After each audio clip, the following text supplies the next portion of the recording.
Hello again, everybody, and welcome back to the podcast, Retro Life for You. My name is Chris Adams, your favorite host of any 80s retro podcast out there. I know you all say it. I hear it. I feel it. I don't, audibly hear it, but I feel it. I feel it just the same. This week, we have another special guest co-host with us, and today we have Rich Knight, a freelancer for Cinema Blend. Hello. Rich, hello. if you will, just step up here and tell us a little bit about yourself and what you do, man. Yeah, I write articles every week for Cinema Blend. It ranges from 80s to 90s, especially the 90s. I love the 90s. That's the period I'm really into. But I do current stuff too. I'm writing about Shazam, the new one coming out, and about the old Shazam as well. And I just love pop culture. It's just such a part of me. I absorb it. It's like osmosis. I love it. Any kind, but action movies, superhero movies, horror movies, you name it. I love it. That's awesome. I say pop culture too. My daughter just tells me I'm a big nerd. I'll take it though. Yeah, I'll own it. Of course. So I was looking, as I was telling Rich earlier, I was looking online, trying to find someone to discuss this week's topic with me. And I wanted to make sure I got somebody who was really going to be into it. And I thought, how am I going to do this? Am I going to just ask around to other podcast hosts and see if they found somebody, if they've had somebody before they can refer me to? So I'm just searching the movie, and I come across this article of his. He's talking about, I don't remember if it's the actual movie or if it was just 80s in general, but it was Big Trouble in Little China. Any topic I talk about, Was it a topic on Big Trouble in Little China? Yes, it was. I wrote a whole article about it. Great. I thought that's what it was. Okay. Big Trouble in Little China, and he talks about his love for this movie and how many times he's watched it. And just from reading his article, I could feel it. And I said, this is the guy I want for the show. I got to see if I can get him for this. And reached out to him, and sure enough, he was nice enough to come on with us this week. And I really do, once again, Rich, appreciate you coming on. Big Trouble in Little China, but can you believe this movie only made $11 million at the box office? I believe it. John Carpenter believes it. I mean, he knew. Oh, he became a hard believer. Yeah, hard way. The hard way indeed. I mean, he knew. He's always talking about. People are always saying, are we going to bring back Big Trouble in Little China? He goes, no, it bombed. It bombed. I'm not going to bring that back. And I'm actually very glad we're not hearing those rumors anymore. Me that too. The Rock wants to reboot it because no. Look, I like The Rock. Yeah, I love The Rock. Man, come on, leave some things alone, man. Come on, Dwayne.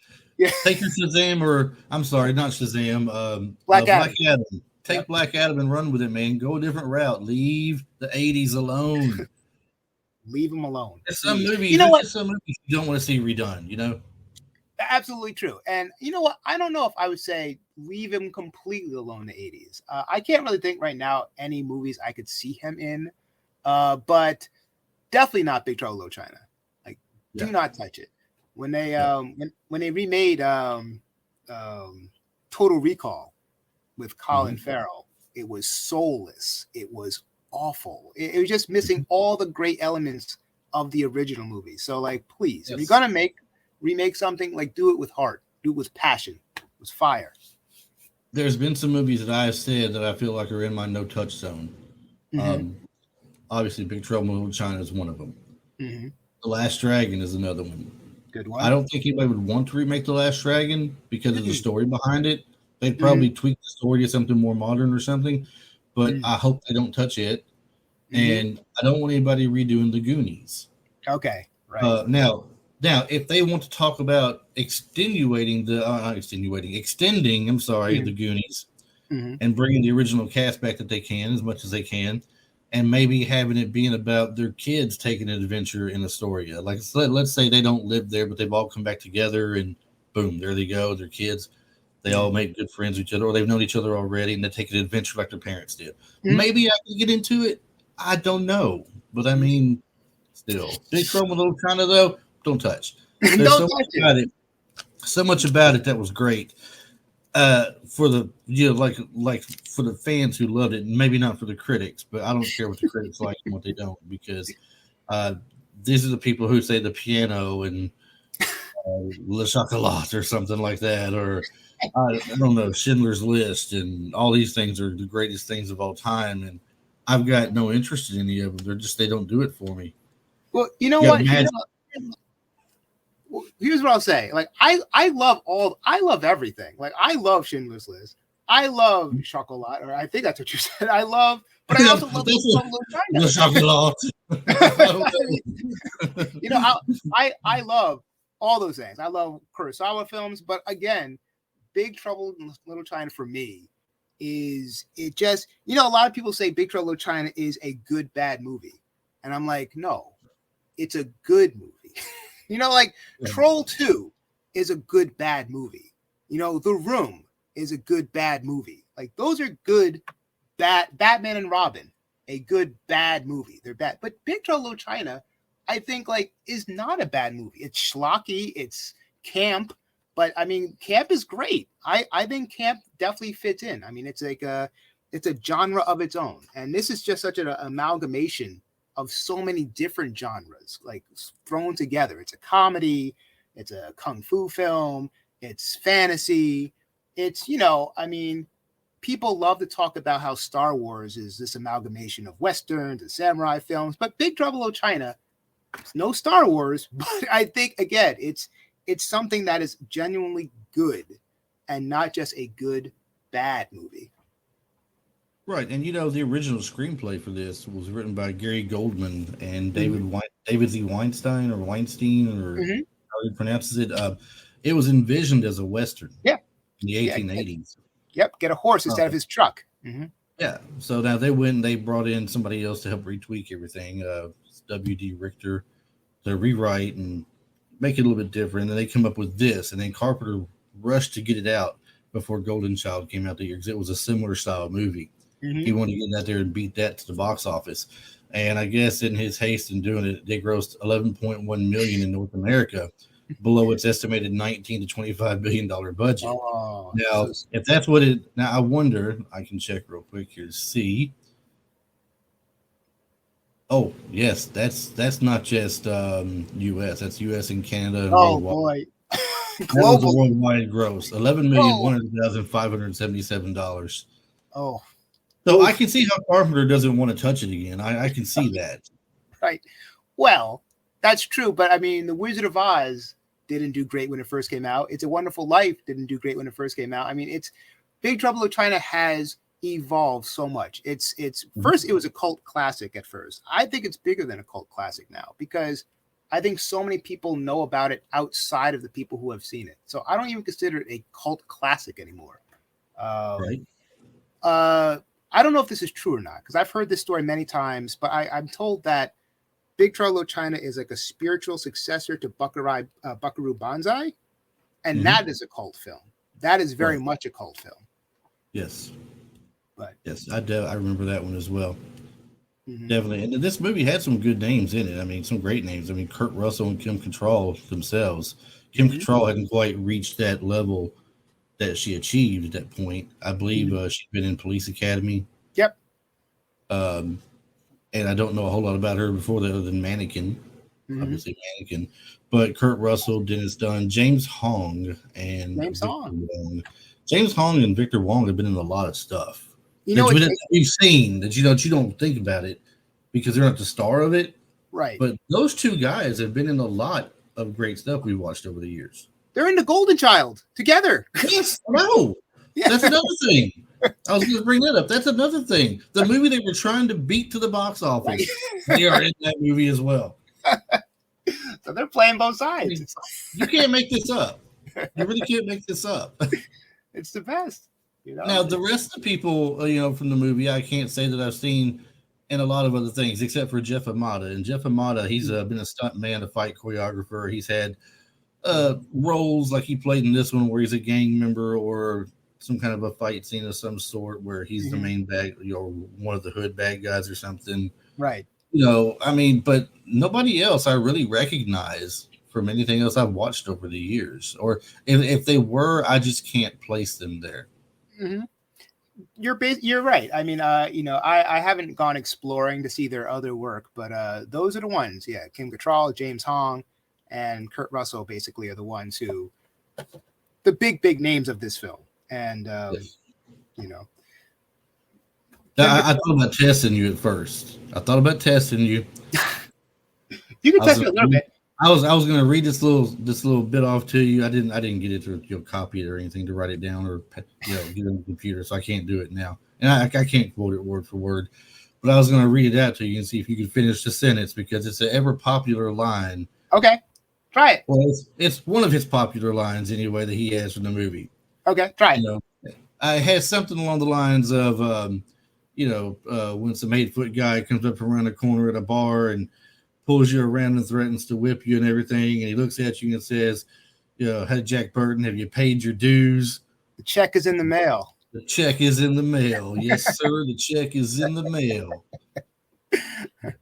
To this day, if I do something snazzy where I catch something that somebody didn't expect me to catch or something, I would tell them it's all in the reflexes. All the reflexes. All the reflexes.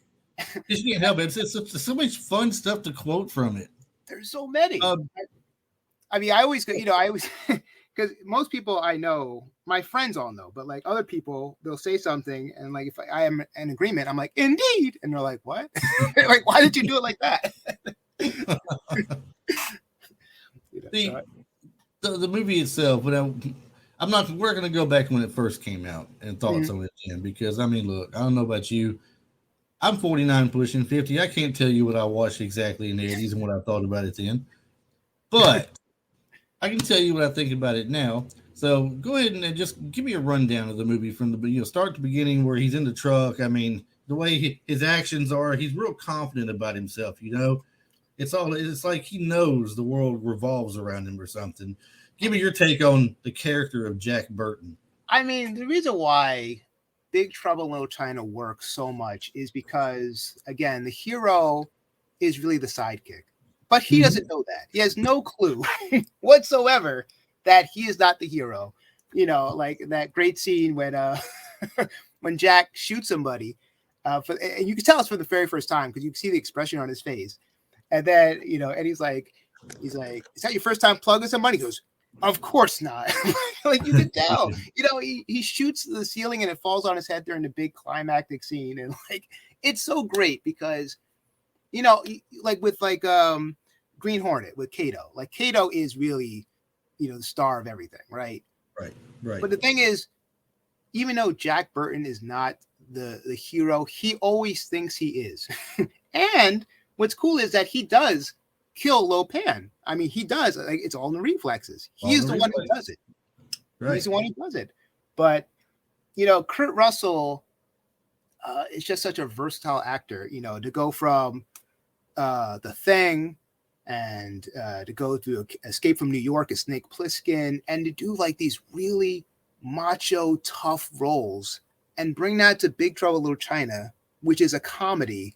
And he still has that charisma, that machismo, even though the whole audience knows you're not the hero. You think you're the hero, and that's why it's so great. That's why he's such a great character. I love the part where he's telling everybody, okay, I'm gonna open this door and I'm gonna count to 3. I'm gonna open this door. Yeah. And you're relaying information back. He goes, "Hey, ready? 1, 2, 3." Opens the door and they're all looking at him. He shuts the door and goes, There might be some trouble. Yeah, like 20 people there. They're ready to go hide. They only see me, go hide. So of course, Wayne stays behind with him. Wayne Chief stays behind. He says, "We fight together, Jack." And so Wayne takes off with a flying kick across the room, takes the first guy out, fights the second guy, takes him out quick. Jack goes down, reaches for his knife, and looks like he's pulling it out. He slings it like 15 feet off to the right. Yeah. And then by the time he comes back after getting it and jumps out and goes, they're all down, And he's like, got it. Thanks anyway, buddy. But yeah, he's so I won't say over the top with it, but I mean, he really buys into himself. Right. Jack Burton, he knows he is the stuff and he don't mind letting you know it. And he's very confident of that. I mean, anything from talking on to CB to whoever will listen to him, to playing at the mahjong table to whatever he's doing. All right, he's the man. It's really great too, because even like, again eventually he gets the girl, but he doesn't. They part ways. But even in the beginning, she's like, it's Miller time, because he smells like alcohol. Like even then, he's trying to hit on Kim Control's character. Even she's putting him down. You should be where I'm at right now. It's looking like Miller time. It's Miller time. Yeah. So it's so good. I mean, and that scene right there also has what I like about the movie with the slight humor. Okay, and what I mean by the slight humor is he's looking at her after she says that, and he looks back at Wayne, and before he can turn her back, she steps away and looks at the older Chinese lady smiling at him, and he looks his head back real quick and looks back again, and Wayne is over there laughing. He's laughing at him. Yeah, because it's like it's awkward for him. He's like, he just got showed. Yeah. Little stuff like that, the little slight humor to it. How people can't find that funny is beyond me. It's just some little things, Yeah, it's really interesting. Like when I saw it, when I first saw the movie, I was, like I said, a kid. But when I saw it originally, I was scared of this film. Like I didn't think it was a comedy. Was it the little monster in it that got you? Yeah, that's the only scary for me that I could think of was that. Well, like Lopan shooting light from his eyes and his mouth, and like the Watcher with the eyeball and stuff like that. All that stuff, like that's what left the biggest impression on me when I was a kid. And then when I watch it again as an adult, I'm like, this is a comedy. This is not this is not serious at all. But I think that people who think back to the movie, if you haven't rewatched it, I think like you think of all those schlocky things, but you don't really see the nuances of the comedy. You don't see those small, slight humor like you're talking about. I think that's all missed, So that's why the true fans love the film. We adore it. Yeah. And I can't. I mean, there's not even a way I could see them continuing a storyline. Although at the end of the movie, to jump ahead a little bit, and then we'll bounce back, of course. But saying continuance of the movie, they leave it open to where you think there might be a continuance, because that little beast thing, whatever it was, that had taken Gracie Law and taken her. Gracie Law? Yes, Gracie Law. Gracie Law, and took her down to be held for Lopan to see.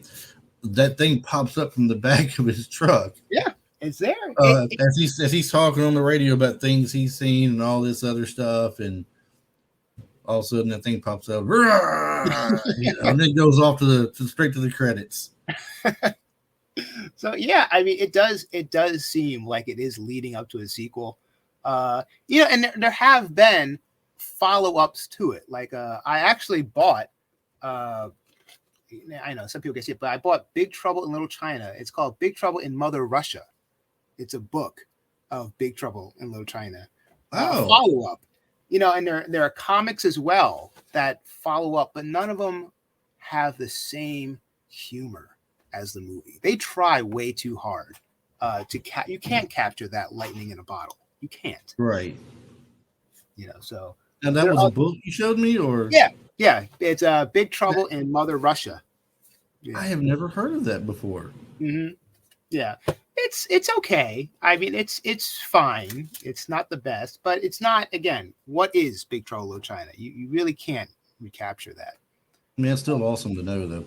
Big Trouble in Little China, though, I mean, you've got all aspects of what you can want in a movie. You got comedy, you got action, you got martial arts, you got magic and sorcery, so you got sci-fi. Mm-hmm. You got a little bit of everything in one bundle that you can appreciate. And Kurt Russell does do comedy well. I mean, he's not a Chris Farley, he's not an Eddie Murphy, Right. He doesn't do like the slapstick or the clumsy type comedy.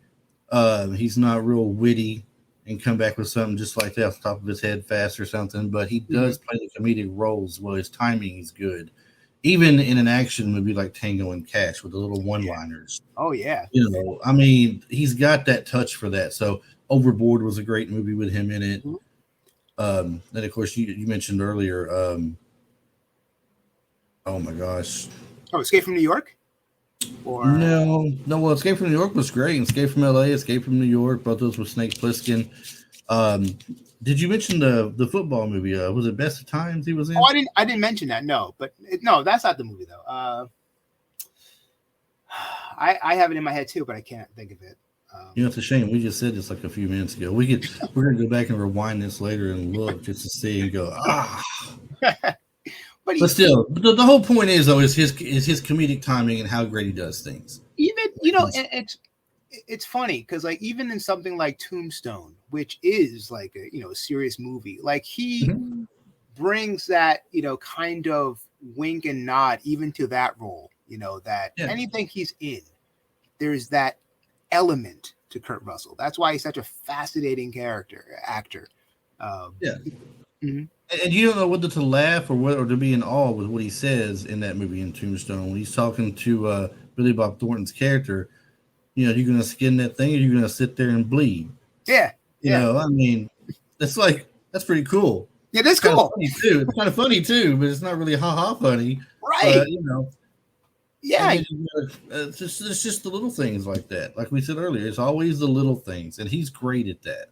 Very good at that. So, the movie, kind of falling back to where we were earlier. He's got the movie starting out. He's driving the truck down the road, talking to anybody on the CB who will listen to him. Shows him pulling up into Chinatown. Of course, you never know. We don't know what he's hauling or anything. He never really gets around to that. You see him having his party at the mahjong table with Wang and his other people they're playing with and all. Racks up all this money. Wang thinks he's going to cut the bottle in half. Is where we first get the. That's right.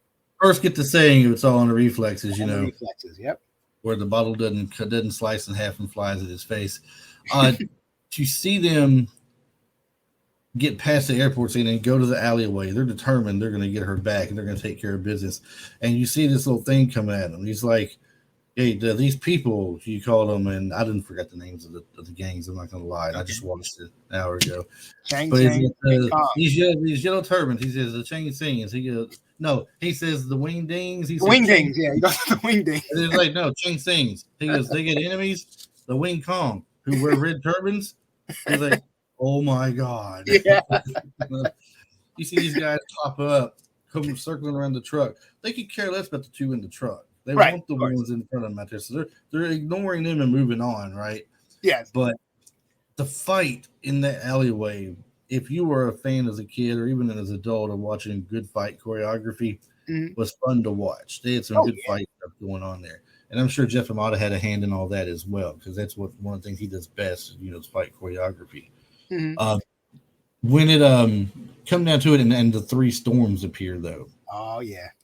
Now we're getting down to it. This green cloud comes out, a green misty cloud of some sort, and you see the first guy come flipping out of it or flying out of it.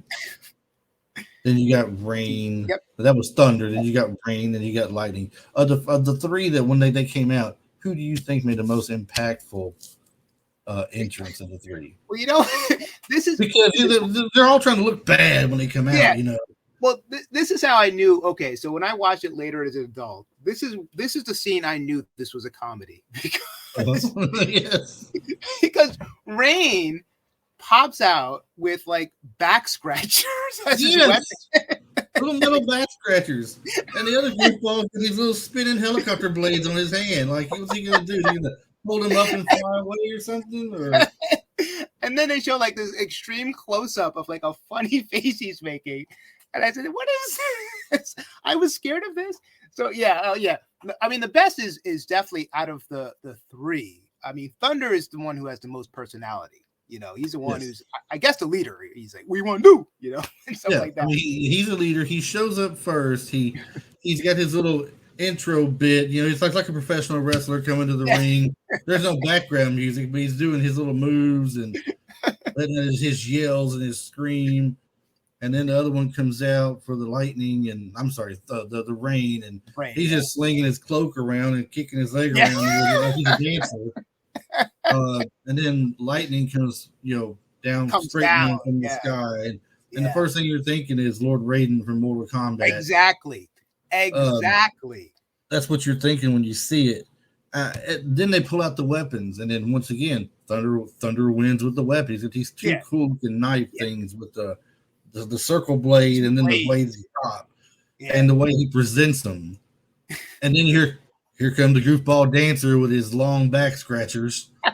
What that was supposed to do is beyond me. And like I said, the other guy, Lightning, with the twirling blades. Is he gonna like push up to a face like that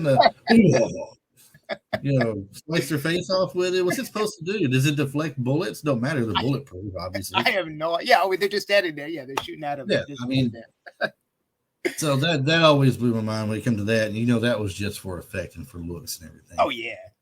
So they take off. Wayne's like, we ain't sticking around for this. Just take off. Just drive. Just get out of here, Jack. Get out of here, Jack. He's driving through the big 8 foot tall. All right. Once again, back to Mortal Kombat. Shang Tsung. In the first movie, I'm sorry, in the first video game at the end, he looks just like Shang Tsung. Exactly. And I don't remember which came out first. No. Big Trouble. No, Big Trouble came out first, definitely. Because we're talking 84, 85. It's like 90, 91, 92, somewhere when Mortal Kombat came out. Yep. So definitely that came out. But so it's like they base it off of this, it looks like. It's like if you look at the game, I don't want to get too far off topic for a second, but you go, let's just mention those two. And you look at some of the others, you got Sonya Blade, who looks like Cynthia Rothrock. Yeah. And if you've ever seen some of her stuff, I mean, that's a spitting image of her. And I wondered if any of these people ever got any compensation for this. The Liu Kang character looks just like Philip Reed from Best of the Best. Mm-hmm. Yeah. So, and Johnny Cage was supposed to be Jean-Claude Van Damme. I mean, that was a direct reference. They wanted Jean-Claude Van Damme for Johnny Cage.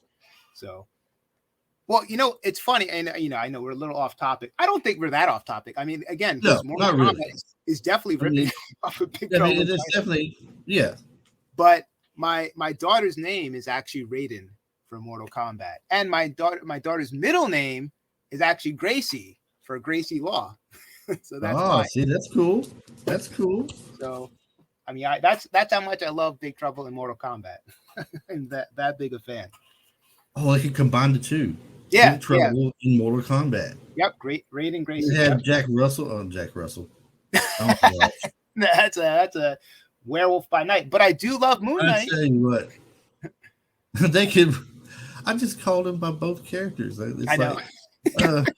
What am I? Jack Russell. Oh, hold on a second. I need a drink of tea or something. Hold on. Kurt Russell. Mm-hmm. Bring Kurt Russell in. He can make his character there. We can bring Wang Chi to be his partner. They can be a duo. And Wang Chi does all the fighting while the other one does comedic stuff. And then they can fight one of the others. There you go.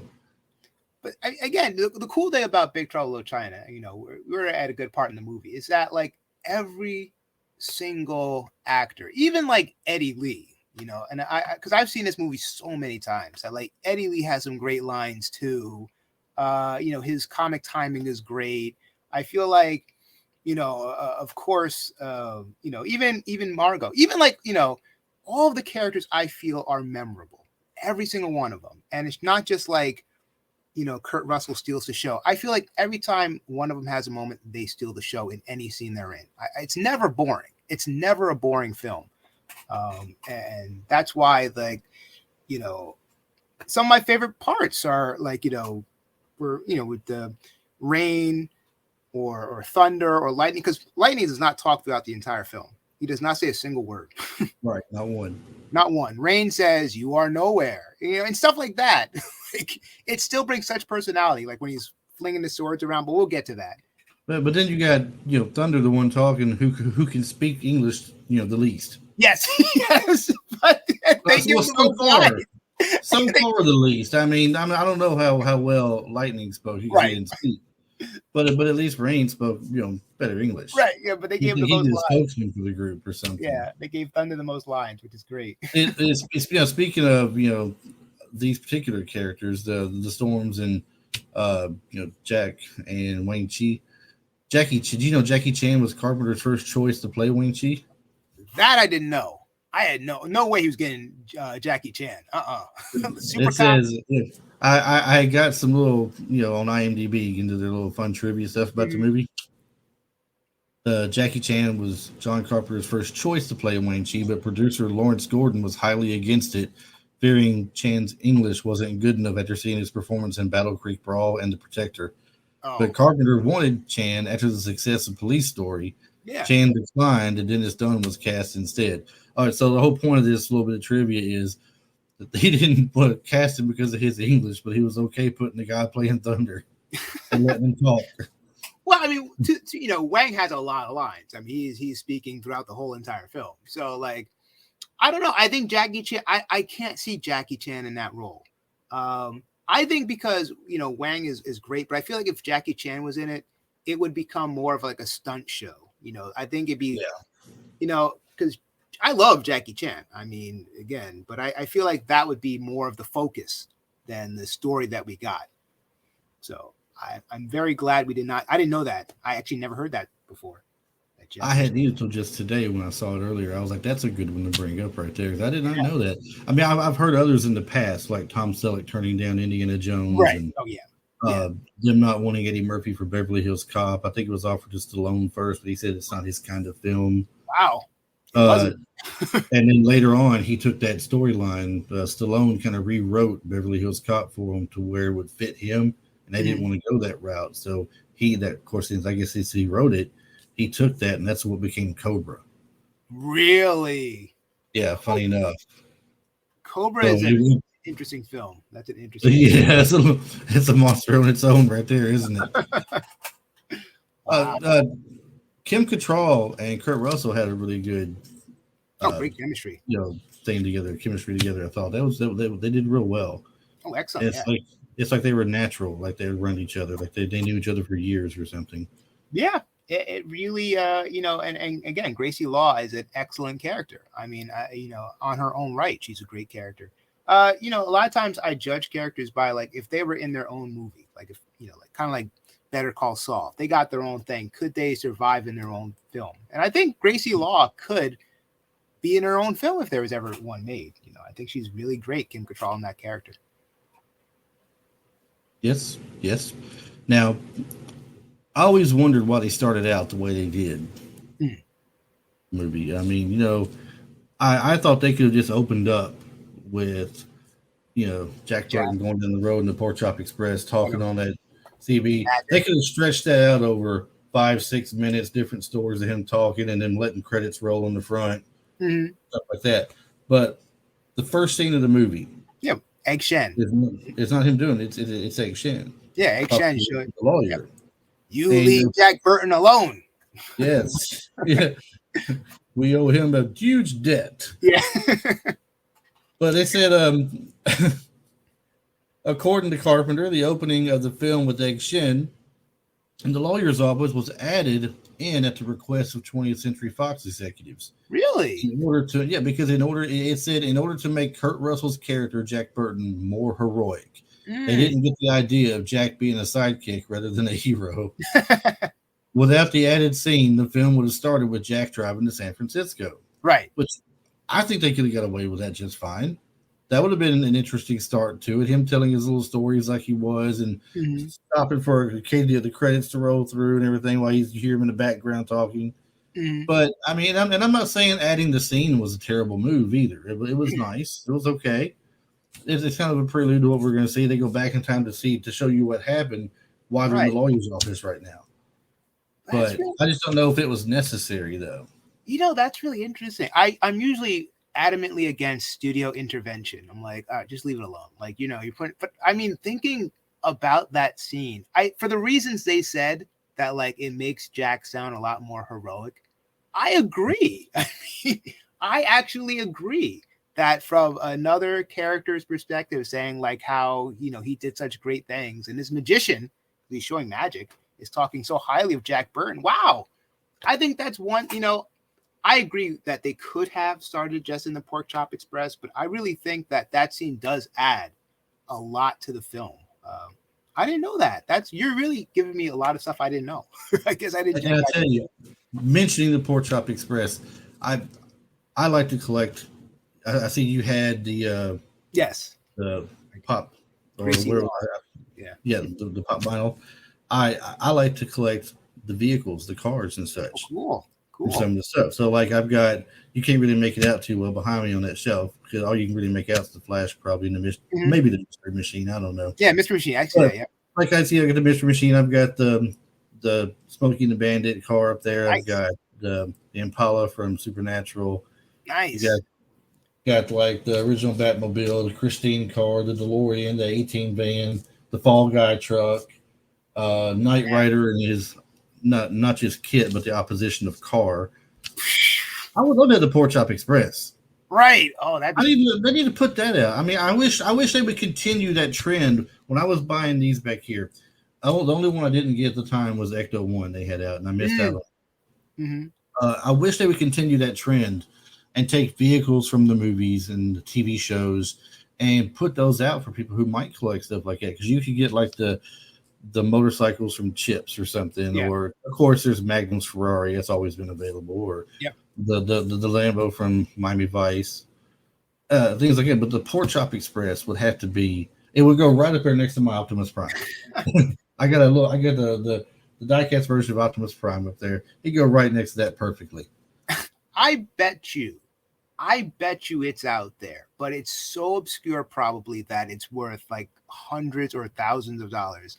Like I went to a Comic-Con and I bought I don't buy vehicles, so you have a lot. That's your thing. But I bought, I'm looking at it right now, the Hot Wheels, the Homer from The Simpsons, Homer's car. Mm-hmm. Like I bought it, but it cost me $50 for it. But I had to have it. I had to have the Homer, so I bought it. But I bet you it's out there somewhere. I am going to look. Eventually, I'm going to get some more. I mean, this is something I can do here and there. I can't do it all the time. Right, of course. So, but the next ones I look for is going to be something more out of the way. And a friend of mine on Instagram shows off his stuff a lot, and he's got the rig from BJ and the Bear. Oh, nice. So he's got that. I'm sitting there thinking of having the Porkchop Express, the rig from BJ and the Bear, maybe the rig from Smokey the Bandit that Jerry Reed drove. Mm-hmm. You know, I'd run out of room in my room eventually. I'd have nothing but cars, and I couldn't walk through it. Did you know this was the last studio film that John Carpenter worked on at the end of the 1980s? Due to the various problems he experienced during the production of the film, when the studio head, Lawrence Gordon, who constantly interfered with the film up until its release date. Carpenter's two follow-ups were Prince of Darkness in 87 and They Live in 88. Mm-hmm. But they were made independently via Live Films without any studio interference and distributed by Universal Pictures. Wow, I had no idea. It's like, you're not messing with my stuff anymore. This is my baby. This is my project. I don't need your input. Take a hike. And it's really interesting because I was on a big Carpenter kick maybe 2 or 3 months ago, where I was trying to go through every single film he's done, like Dark Star. I went through pretty much all of them, and it's just interesting because you can tell, he loves, Halloween is his baby. That one is his baby. Again, Escape from New York, his baby. I think he's come to love The Thing. But like other ones, like Assault on Precinct 13 and Big Trouble in Little China and, Heart of Dark, like certain films, I feel like the fans love them a lot more than he does. Like, I don't think he loves Big Trouble in Little China. Again, when asked, right, if they want to reboot the movie, he's like, yeah, go ahead, give me money. Like, he doesn't care. He just wants the money. I don't think Big Trouble, it means as much to him. It definitely doesn't mean as much to him as it does to me. I mean, I love it so much that, like, I think that he's moved on quite substantially. But, that's really interesting, though. I didn't know that trivia. And They Live. Oh, what a good movie that one is. Yeah, he has come to chew bubble gum. I'm all out of bubble gum. Yeah. 2 things with I'm noticing here on Kurt Russell based characters. Mm-hmm. Jack Burton, they're saying, is based on John Wayne.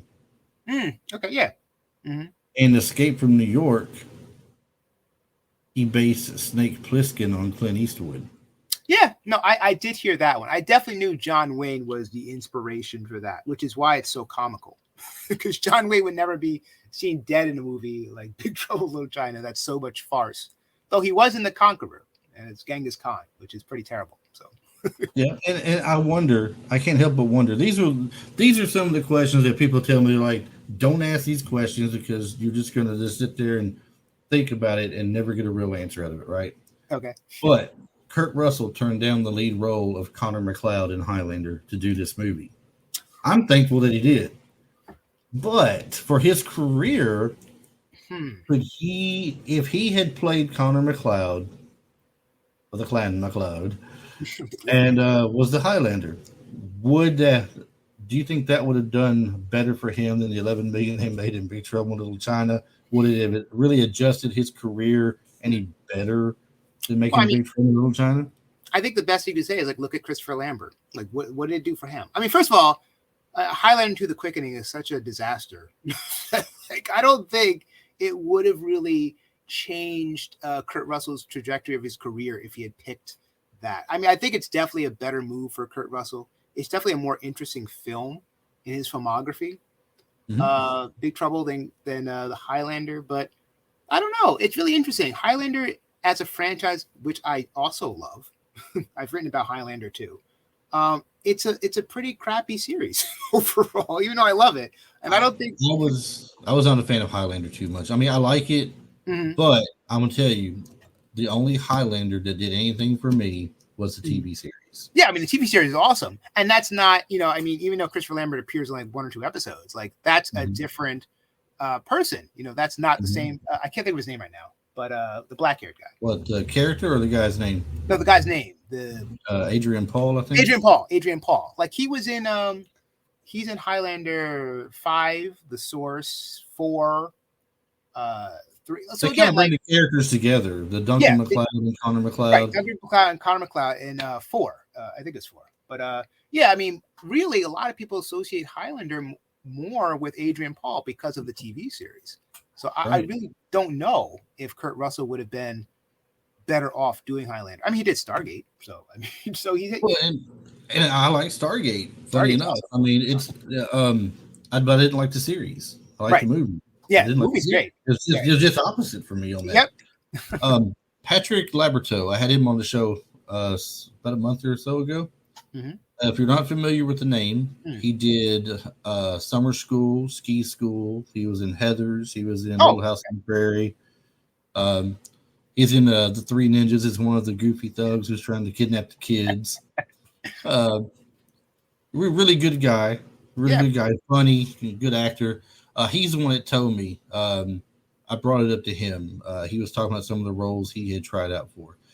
And I said, do you think it would have changed the path of your career if you had gotten, say, Adventures in Babysitting? Or no, it wasn't Adventures in Babysitting. I'm sorry. It was Stand By Me. Stand By. Oh, okay. And he said no, you know what? I'm sorry. That was Keith Coogan. The movie itself, that he wanted was in Goonies. He was going for the role of Mouth that Corey Feldman got. Yeah. But he said, Corey Feldman did such a great job of it. It just, the personality was him all around. It fit him perfectly. He said, if I'd gotten it, I don't think it would have propelled my career any further than what it went, because producers are looking for a certain thing when you go there, and directors both. When you're auditioning, they're looking for a certain thing. Yeah. So just because I did Goonies, he said, it wouldn't have meant that he would have gotten something else big that Feldman got into. It's true. Doesn't make a difference. He goes, so really and truly, you can't really ask that question. Would it change your life? Would it change your career? Because you never know what someone's looking for, and it just doesn't really make that much of a difference. But I always ask that question anyway, because I like getting people's responses out of it. Some people will tell you they wholeheartedly think if Tom Selleck had taken the role like of Indiana Jones, that Indiana Jones wouldn't have been nowhere near as good. And it would have flopped or something. Not necessarily flopped, but it wouldn't have been near as good as what Harrison Ford made it to be.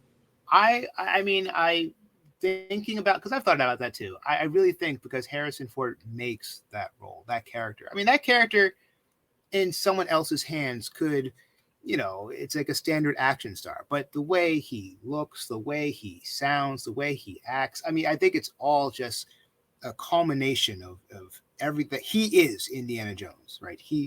Indy was a dog's name, but he is that character, So I really don't think anyone else, could have taken the role and done it what he did. Just like, Johnny Depp as Captain Jack Sparrow, right? Who else Yes. putting anyone else in that role? Like it's just a standard pirate with the same lines, right? He created that character, So, now Han Solo. If someone else was Han Solo, I don't know. Maybe if someone else were Han Solo. I mean, again, he's great in that role, but I think someone else could take that role, given that he's not like the main character, but not Indiana Jones. I mean, and I'm not even sure about that as far as fans go. At least now, anyway. Back then, it would be different because it would have been unknown. Yeah. But what we know now, and you see them making that Solo single movie they made. For some reason, a lot of fans didn't take the Solo. I liked it personally. The side films for Star Wars, like Rogue One and Solo and all this stuff, I got into them. I can get into them just fine. Mandalorian, the Book of Boba Fett, and all these stories they're doing.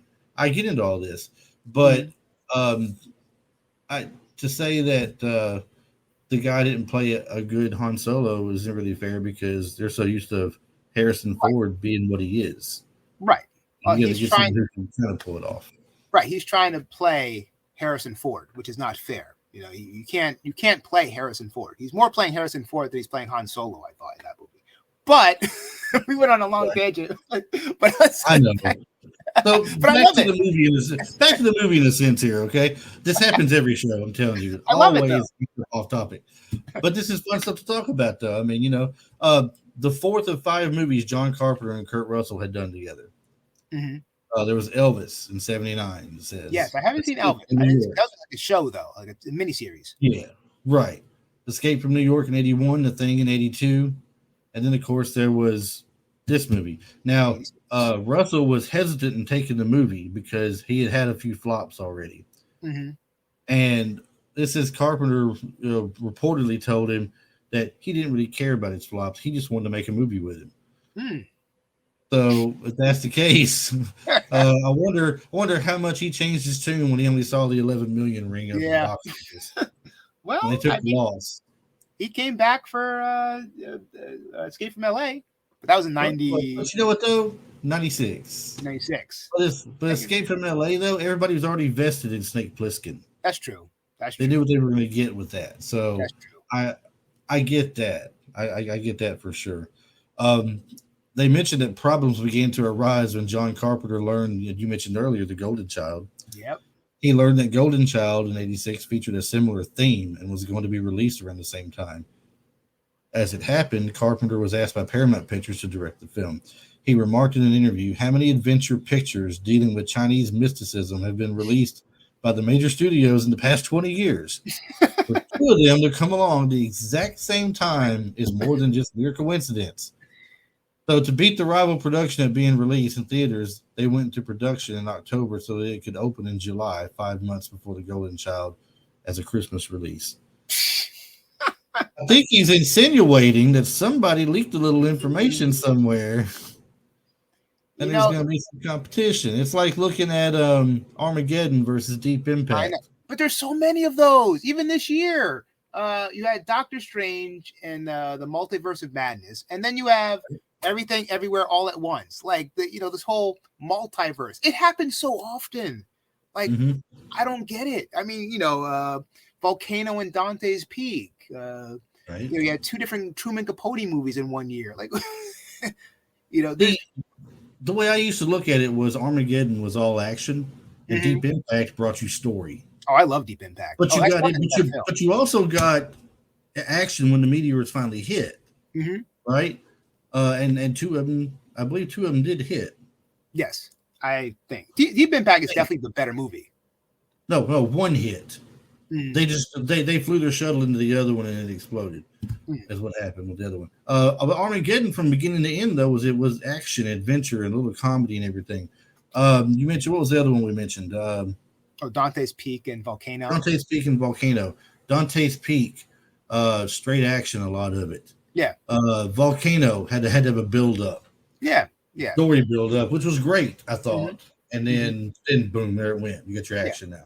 So I mean, I'm not against stuff like that. The two competing against each other, competition is what makes things great. Exactly. Yeah, 100%. So I don't think he should have. If he was actually complaining, I don't think he really should have complained too much. Mm-hmm.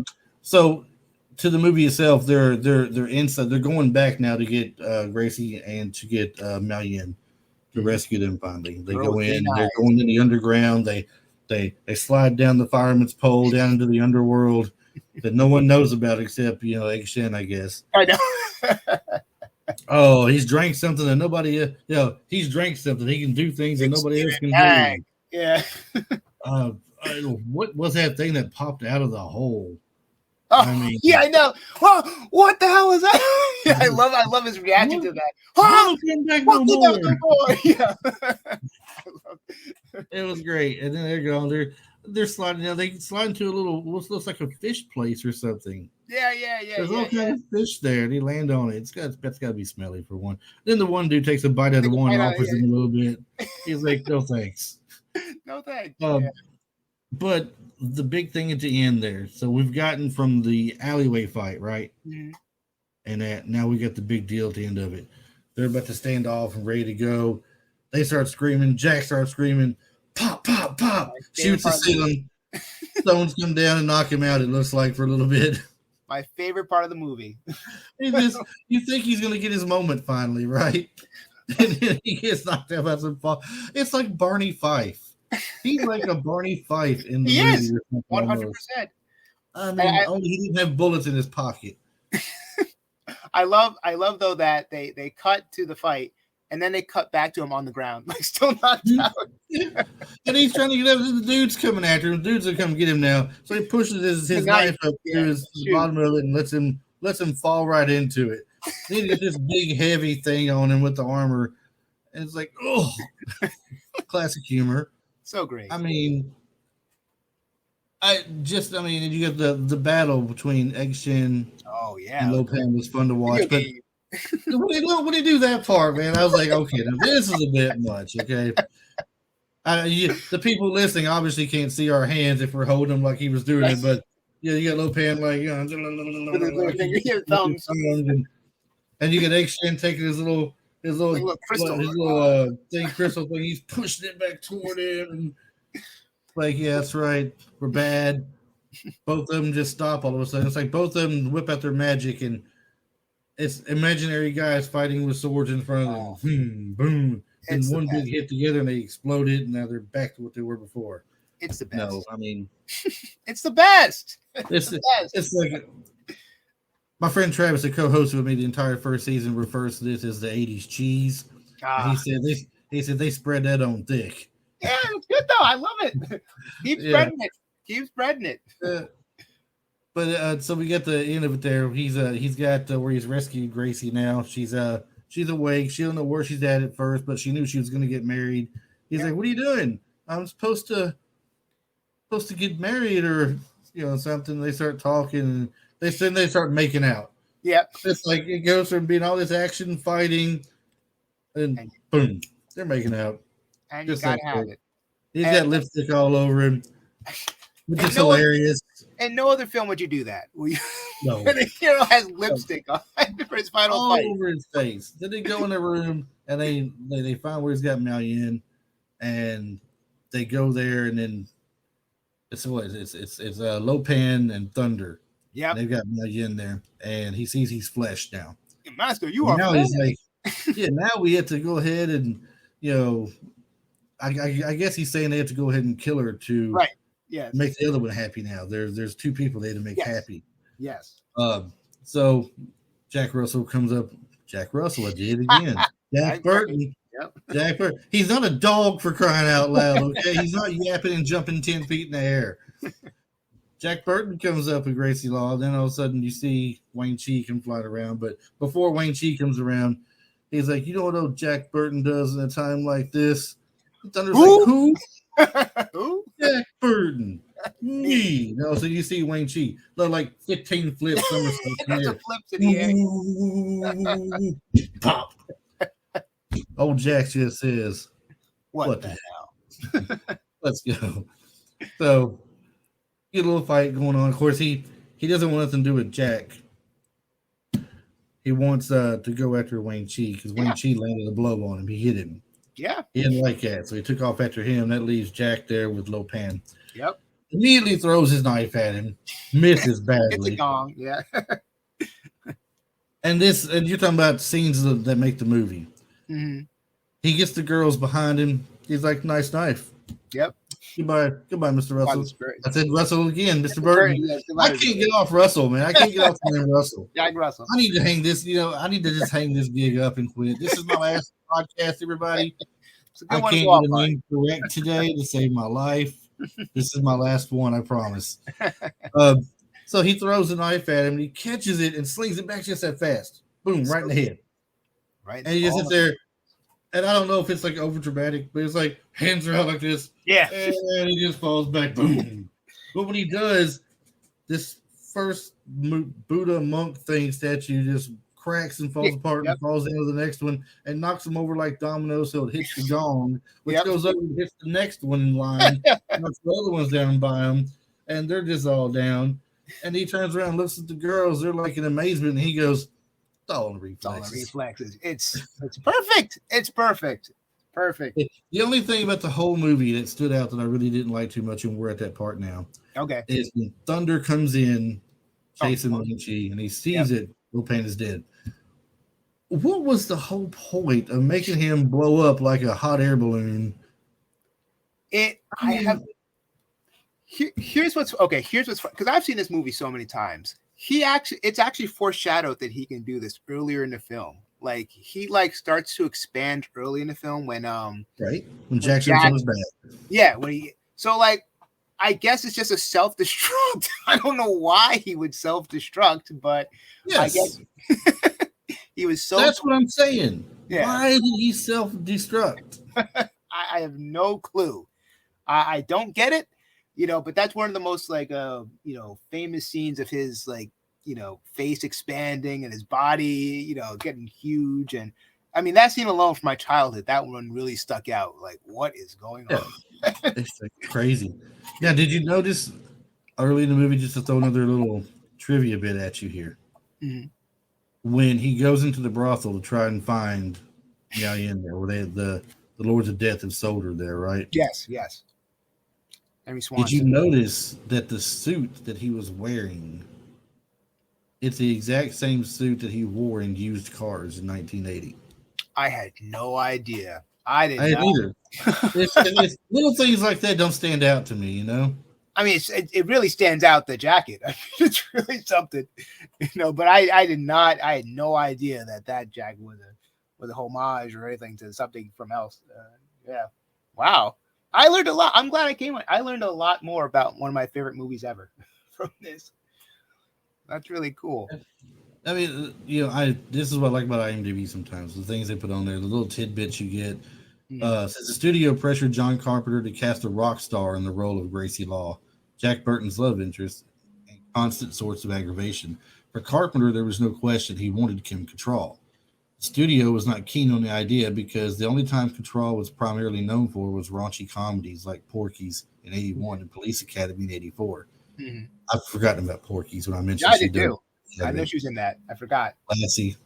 Have you seen Porky's? I've seen Porky's, yes. So you remember Lassie then? She played Lassie, they called her. Yes. She was drawn to the movie. She was drawn to the movie because the way her character was portrayed. I'm not screaming for help the whole time. I think the humor comes out of the situations in my relationship with Jack Burton. I'm the brains and he's the brawn. So that's kind of true in a sense. They worked it that they played together, like we said earlier, real well off each other. Yeah. When they're waiting for him to go into the brothel, and he's like, they're telling him how to act. You got to be this. And he was like, I am. You got to be this. They are. You got to look stupid. She goes, he does. He does, yeah. Oh, boy. Little things that they do like that to get together real well. So we're at the end of the movie where they're celebrating. They're back at the restaurant, I guess, again. And Egg leaving and Jack's talking to him. You got Wayne Chi comes over to pay Jack his money. He's nothing but triple. Yep. It always made me laugh how he couldn't say double or nothing. It was always nothing or double. In this case, it was nothing but triple. You earned it. He goes, well, you're right, I did. You're right, yeah. and it looks like it's going to be the happy ending between the two. He says, well, I'm a rich man now. I can settle down, sell the truck, get a little place. And she's like, well, I couldn't have that on my conscience. Maybe we can get to a little rolling apartments, right. A big truck with a little apartment for two in the back. And he's got to get all John Wayne and macho like, be like, well, I rub people the wrong way every now and then, so maybe we ought to think about it first. And then let him kiss her when he leaves, although it looks like he wants to, but he's too macho for that, right? Too macho. Do it. You can do it now. I love that ending. I really love that. I mean, like, because it plays against conventions, and you see that, like, as macho and as tough as he is, he does have a heart. He doesn't want to break her heart. He knows it's not going to work. It's not, with his ex-wives and whatnot. So, like, it's not going to work. And so I love that.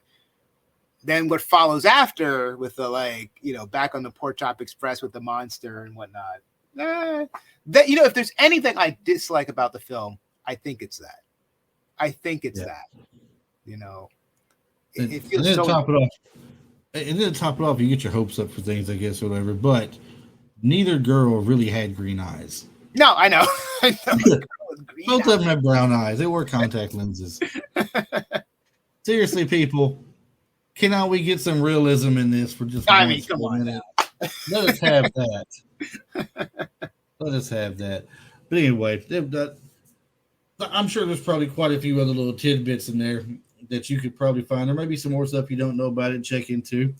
If you go to IMDb, included the trivia of it, it'll tell you. There's also a place with quotes and stuff. All kinds of little. I'm sure you know about all this already. You write about movies all the time. Yeah. So, anyway, great movie overall. Let's go ahead and get your final thoughts on the movie, because we're right at the end of the show at this point now. So I want to know anything that you might want to say you haven't said yet, or just your absolute final thoughts on the movie. I mean, Big Trouble in Little China. My favorite movie of all time is probably Apocalypse Now, but Big Trouble in Little China is always going to have the spot in my heart. I mean, I love Apocalypse Now, but Big Trouble is just the best. There's everything about it. It reminds me so much of my childhood. It also reminds me of how you can appreciate a film a lot more when you see it from two different sides of your life. And so that's what Big Trouble in Little China is for me. And it's always going to be special. Again, my daughter's middle name is Gracie, so it's a part of me. And it's one of my favorites. And I really thank you for letting me on here to talk about one of my favorite movies of all time. Well, it's been a great pleasure for me too, man. I mean, there's not a lot of people that have such a strong feeling for a certain movie, mm-hmm. Or if they are, I haven't found them all just yet. Mm-hmm. I know a couple of people that could talk about a certain movie all day long, and that's fine. I'm right there with them. Mm-hmm. And as far as picking out a favorite movie of all time, I can't narrow one down for me, man. I just loved to watch a good movie or a TV series. I mean, I loved back from the 80s. I mean, like I told you, I love The Goonies. I love The Last Starfighter. I love Big Trouble in Little China and The Last Dragon, The American Ninja. All these different things was so good for me. Mm-hmm. And I just can't narrow it down to one. It's like picking your favorite song of all time. Can you really pick a favorite song, just one song that you could take forever and not have anything else to listen to? I just don't know about that. It's hard. But this is one of my absolute favorite movies of all time. It's definitely one of them. And like we said earlier, I am holding out more hope that they don't try to remake it. Please don't. Anyway, I just don't know, that it can be done any justice to. Can't. So, if you will, put out there for everybody one more time where they can find your articles and everything. I'm sure people listen to you talk here about this. They've got to want to hear you writing and talking about other things. I will tell you, I did read your one about the slashers, the movies, Elm Street, Friday the 13th, Halloween. Nice. We're in total agreement. All right. I'm not going to give away who we said. You got to go listen. You got to go read it yourselves. Okay, go read it yourselves. But I'm in total agreement with what he said on it. It just makes complete sense. It's one of my all-time favorites too. So, oh yeah. But let me know about it. Rich Knight, you can find me again on Cinema Blend. I write every week. You'll find my articles there, and it's just been a pleasure. Thank you so much, Chris, for all your time, and thank you for much for anyone listening. Thank you. Absolutely, and you guys all know where to find me. Listen to me here. We're on Spotify, we're on iTunes, we're on Google Play, we're at Amazon, we're at iHeartRadio, we're hosted on Anchor.fm. If you guys would do us a huge favor, and when you go listen, leave a rating and a review. It helps a ton in the ratings out there and the algorithms for such. It makes a big difference. So if you got time, leave me a rating and a review for the show. And if you're not following yet, absolutely follow. If you want to reach out to me, you can reach me on Instagram at retrolife4 YOU. Same thing for email, retrolife4 YOU at gmail.com. I do respond to things. If you have any ideas you want to see on the show or any thoughts on the show today, let me hear it. Let me know. I definitely would love to hear it. So one more time, Rich, thank you again for coming on, and we will see the rest of you guys next week. Have a good one. Take care.